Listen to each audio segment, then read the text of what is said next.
Salut les Belovers et les Belovers, on se retrouve aujourd'hui pour la suite de notre préparation de la saison qui est un peu tardive. On va voir où en sont toutes les ruches avec toutes les modifications que l'on a fait jusqu'à maintenant. C'est parti!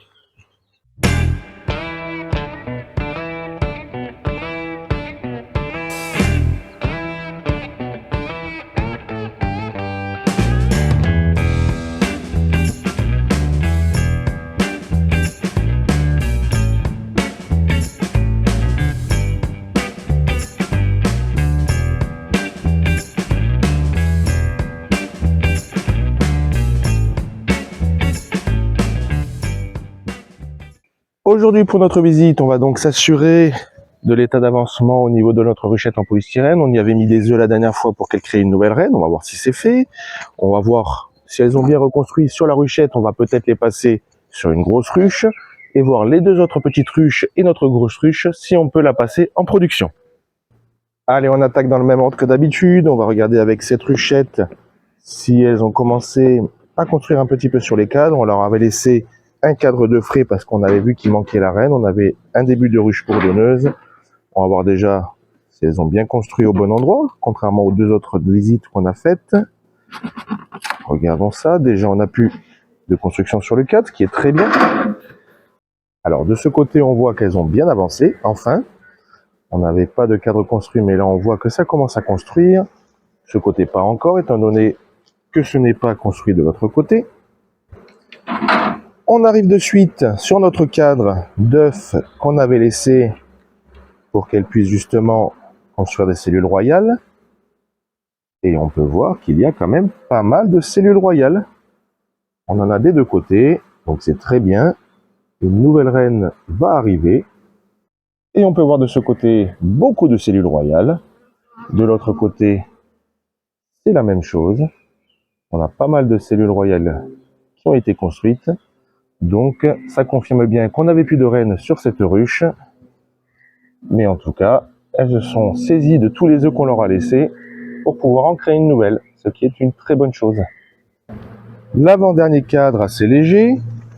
Une construction qui a bien avancé de ce côté.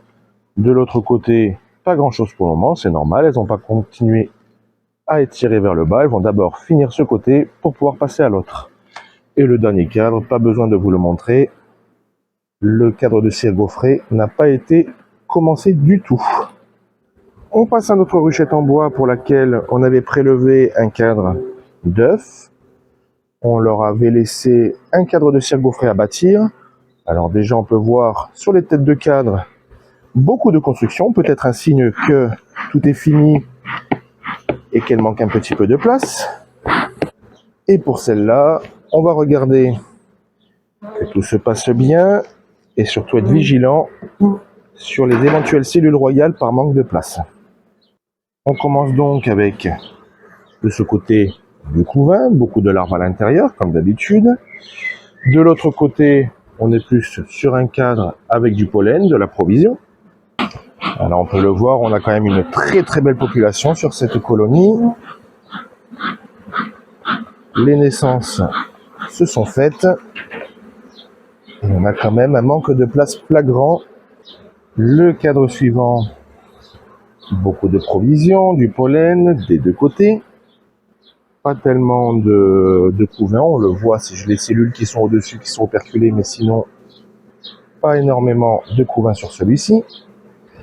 Le prochain cadre, de la ponte, des œufs à l'intérieur, c'est déjà pondu de partout. De ce côté c'est pareil, une belle ponte. Ici on a un cadre de couvain tout operculé, femelle, très très bien. Du coup beaucoup d'abeilles qui vont continuer à naître. De ce côté c'est la même chose, tout est operculé, pas beaucoup de cellules libres. On arrive sur le cadre que je leur avais laissé lors de la dernière visite. Alors de mon côté, beaucoup de cellules mâles par contre. Elles ont tout construit, donc c'est très très bien. De ce côté-ci aussi pareil, pas mal de cellules mâles, avec notre reine en haut à gauche qui est en train de travailler. Donc pareil, ça c'est pas un cadre non plus qu'on gardera forcément par la suite. Par contre, étant donné qu'on a une reine qui va naître dans peu de temps, on va les laisser, comme ça permettra au mâle de pouvoir féconder notre nouvelle reine. Et notre dernier cadre, un cadre avec beaucoup de larves, donc de la ponte forcément. De ce côté, des œufs et de la ponte. Mais en tout cas, la colonie est saturée. On n'a pas encore de cellules royales, mais vu la population qu'il y a à l'intérieur, il est grand temps de la passer dans une ruche. On va donc en profiter pour la passer dans une grande ruche que l'on va mettre à l'emplacement de la ruche la dernière fois, de la grosse ruche. Lorsque l'on passe une ruchette en ruche, il est quand même préférable de la laisser exactement au même endroit pour que les butineuses qui ont l'habitude de revenir au niveau de cette table reviennent au même endroit habituel. Là, on va le mettre ici tout simplement parce que j'ai une table qui est un petit peu bancale. J'ai peur que ça cède avec le poids que la ruche va avoir. Les butineuses qui auront l'habitude de revenir ici profiteront du coup peut-être à notre ruche en polystyrène qui, elle, a un petit manque de renouvellement au niveau des ouvrières du fait que la reine n'est pas encore renouvelée. Et c'est parti pour la mise dans la grande ruche. Donc on va bien garder nos cadres de rive sur le côté.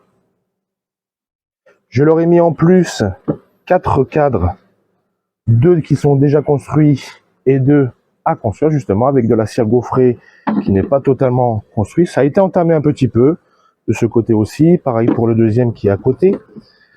Mais du coup, ça profitera aux abeilles pour avoir beaucoup plus de place dans la colonie. L'avant-dernier cadre. Et enfin le cadre qu'on avait mis de côté pour faire de la place. Un cadre de provision qu'on remet aussi en rive. Et on va venir faire tomber toutes les abeilles dans la colonie.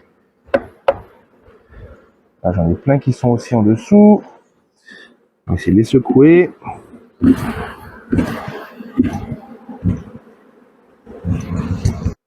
Et on peut déjà le voir, comme je vous l'ai dit, malgré que j'ai secoué directement au-dessus de notre nouvelle ruche, les abeilles se sont envolées et commencent à vouloir rentrer dans la colonie en polystyrène.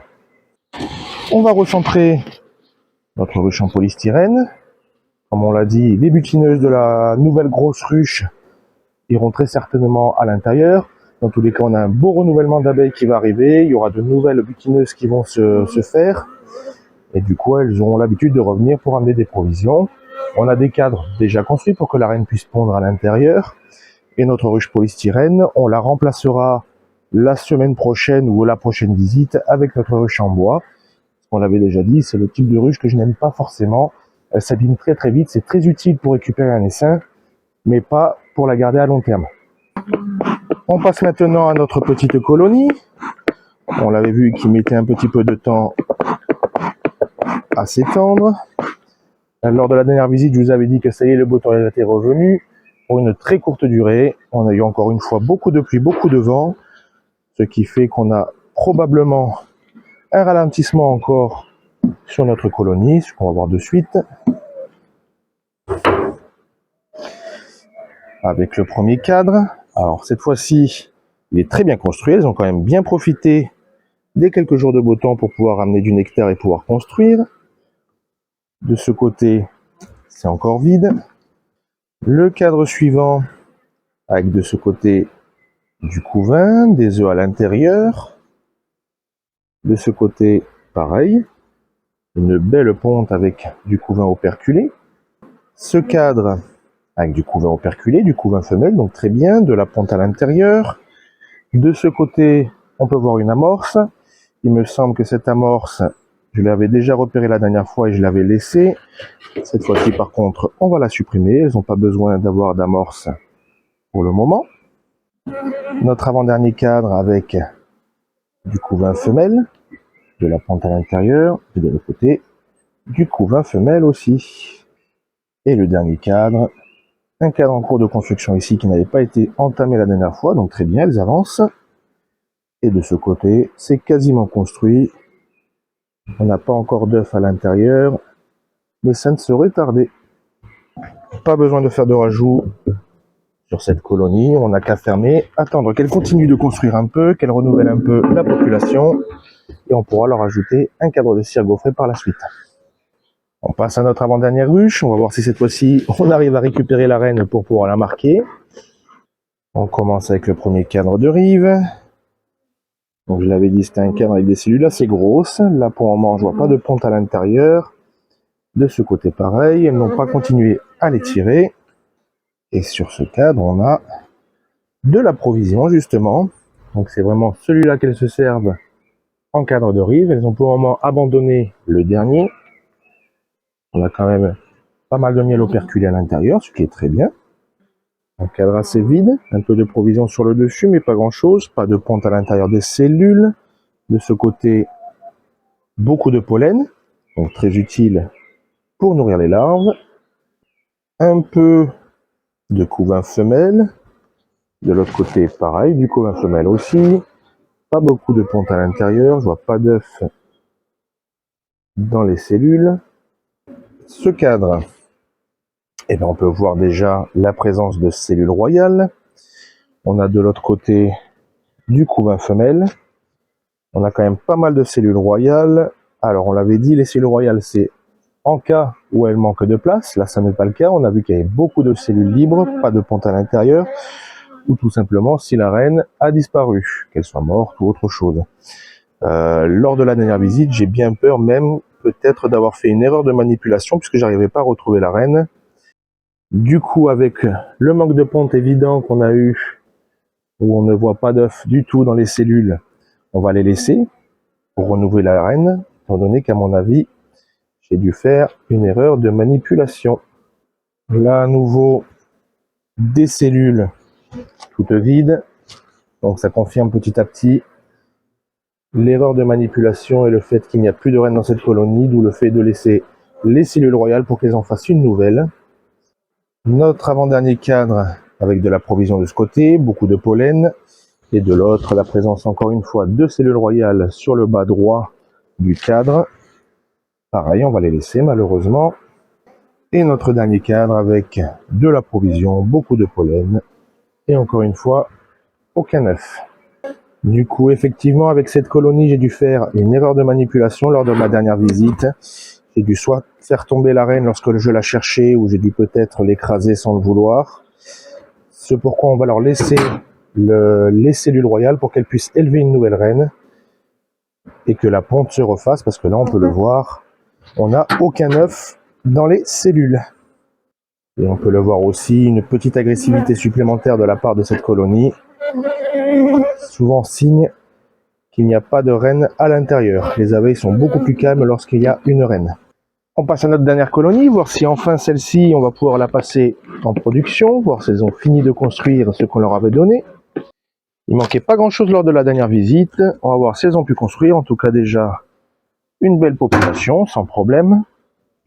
On commence tout de suite avec notre premier cadre, qui est un cadre de couvain à moitié mâle, à moitié femelle. Le début de quelques amorces qu'on peut voir dessus, peut-être des restes des anciennes visites. Mais on va y faire attention justement, voir si la reine a assez de place pour pouvoir pondre. Le deuxième, avec un cadre qu'on leur avait laissé, on a pareil que la dernière fois, pas énormément de ponte à l'intérieur quand même. De ce côté-ci, on voit des œufs, donc très bien, la reine est passée par là pour pondre. Encore une fois, la présence d'une cellule royale, celle-ci, on est sûr qu'elle est neuve, puisque c'est un cadre qu'on leur a donné que très récemment. Donc à faire attention sur le manque de place dans cette colonie. Le troisième cadre, aucun problème. Un début d'operculation sur le couvain femelle avec beaucoup de larves à l'intérieur. De l'autre côté, on est plein sur les œufs. Après, on a toujours du couvain operculé. De ce côté, la même chose. Des larves et des œufs à l'intérieur des cellules. Là, encore une fois, on va avoir un énorme renouvellement en termes d'ouvrières. Il va être temps d'agrandir un peu tout ça. La même chose ici, des œufs dans les cellules. La même chose de ce côté. L'avant-dernier cadre qu'on leur avait donné à construire est quasiment terminé. On a un tout petit peu de travail encore ici. Sinon, sur le reste du cadre, on a des œufs et des larves. Et notre dernier cadre qui est aussi un peu lourd. On a de l'operculation de ce côté. Et de l'autre côté, encore une fois, des œufs. Avec quelques fois par-ci par-là des cellules pas très étirées.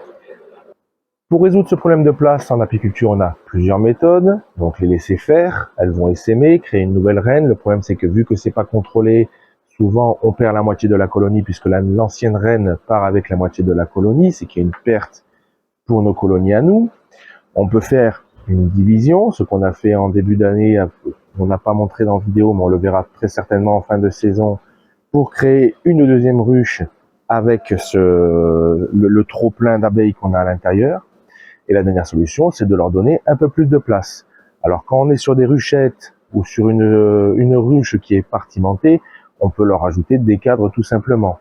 Là, en l'occurrence, on est arrivé au bout des 10 cadres, donc la ruche est complète, on peut pas étendre la ruche sur les côtés, forcément. Donc ce qu'on va faire, c'est qu'on va la passer en production et augmenter vers le haut. La première chose à faire lorsqu'on passe la colonie en production, ça va être de rajouter une grille à reine entre le corps de ruche et notre os. La grille à reine, elle a un diamètre suffisamment grand pour laisser passer les abeilles ouvrières, mais beaucoup trop petit pour que la reine puisse passer. Du coup, la reine ne pourra pas monter dans notre os pour pondre à l'intérieur des cellules qu'on va y mettre, et ces cellules seront consacrées uniquement à la production de miel. On va venir ensuite mettre notre os par-dessus, en faisant attention de ne pas décaler la grille à reine, forcément, pour pas que la reine trouve un espace pour monter. Et dans cette hausse, j'y ai mis les cadres de l'année dernière, de la récolte de l'année dernière, pour que les abeilles n'aient pas à construire et n'aient plus qu'à venir déposer le nectar à l'intérieur. Et voilà pour cette vidéo. Comme on l'aura vu, on est en très bon avancement avec notre colonie dans la polystyrène. On a beaucoup de cellules royales, donc une reine va bientôt faire son apparition. On a un avancement assez doux avec notre ruche qui était un petit peu en retard. On a passé notre ruchette en bois dans une grosse ruche. On va avoir certainement un petit frein du fait que toutes nos butineuses reviennent à l'endroit initial de la ruchette. On n'attendra donc que de nouvelles butineuses se fassent pour qu'elles aient l'habitude justement de revenir dans celle-ci. Ici, on a fait une erreur de manipulation, on a perdu notre reine, donc on va attendre un petit peu avant que une nouvelle reine fasse son apparition et puisse répondre à nouveau. Et on est enfin passé en production avec la ruche la plus prometteuse. Comme d'habitude, si la vidéo vous a plu, n'hésitez pas à la partager, à vous abonner à ma chaîne, et n'oubliez pas, be happy and be safe.